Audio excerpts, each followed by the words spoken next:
Et donc salut à toutes et à tous, c'est Aoru pour la chaîne Aoru Gaming. Donc aujourd'hui on va se retrouver pour une présentation de PC Gamer. Je sais que ça faisait très longtemps que j'en ai pas fait. Tout simplement j'ai bossé comme un malade pour le montage photo pour qu'il soit vraiment beaucoup plus beau, beaucoup plus sobre et que ce soit beaucoup plus plaisant pour vos yeux.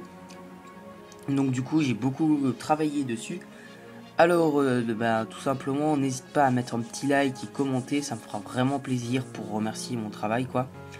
Donc on va tout de suite retrouver pour les composants.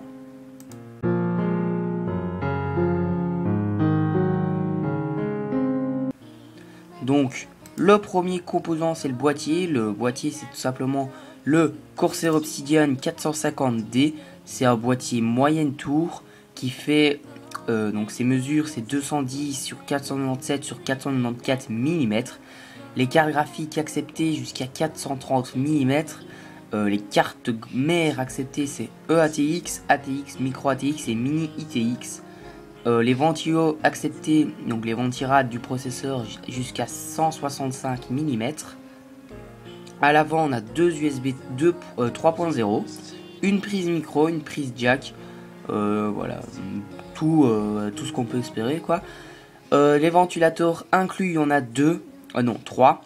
Donc il y en a deux en façade de 140 mm et un à l'arrière de 120 mm. Et on peut en rajouter encore donc 3, 5, 7. On peut en rajouter 7 encore. Donc si on calcule, on peut avoir 10 ventilos. Donc on peut ajouter 3 de 120 mm, 2 de 140 et 2 de 140 mm en bas. Donc on va tout de suite passer au prochain composant qui n'est rien d'autre que l'alimentation. Donc la Corsair CX600M, une Corsair de 600 watts. Elle est semi-modulaire, certifiée 80 plus bronze. Le ventilateur fait 120 mm et ses dimensions sont 150 sur 140 sur 86 mm. Une bonne petite alimentation, design parfait, bon comme une alim quoi. Et voilà, tout ce que j'ai à dire pour cette bonne alimentation qui restera bien longtemps. Alors pour le processeur, je suis parti sur un bon i7-4790K overclockable en socket LGA 11500. 11500, putain qu'est-ce que je raconte moi. 1150, donc voilà. La fréquence 4,0 GHz de base et dès qu'il est boosté, donc il est au maximum, il est à 4,4 GHz. Nombre de cœurs 4 et nombre de cœurs logiques 8. Partie graphique intégrée, un Intel HD graphique 4600. Donc voilà. On passe directement à la carte mère. Donc là j'ai été chercher la nouvelle carte mère blanche de chez MSI.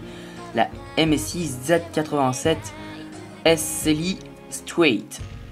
Donc c'est un format de carte mère ATX, un socket 1150, chipset Intel Z97 et il est compatible au SLI.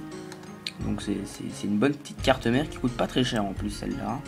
Donc on va tout de suite passer aux barrettes de RAM blanche, donc des Kingston Hyper Fury White en anglais. Type de mémoire c'est de la DDR3 en capacité de 8 Go. Donc on fait 2 x 4 hein, pour avoir le... J'ai oublié le nom, excusez-moi, enfin je le noterai à l'écran. La fréquence 1333 MHz, la norme PC3 10600 et c'est en case 9. On passe directement là.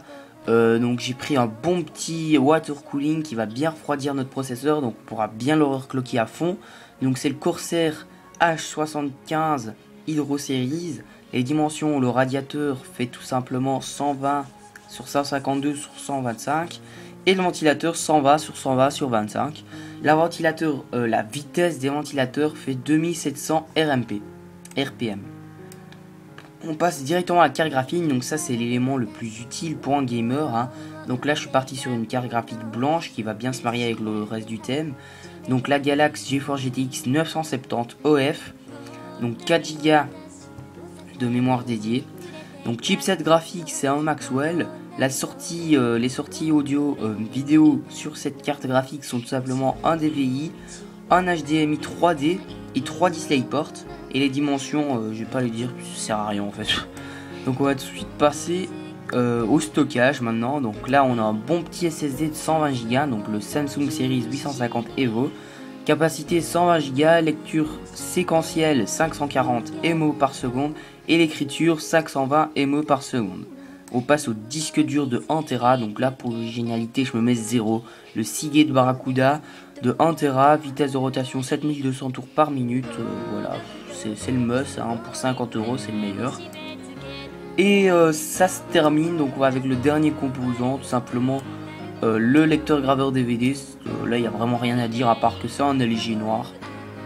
Et je vais pas lire la référence parce qu'elle est un peu trop longue.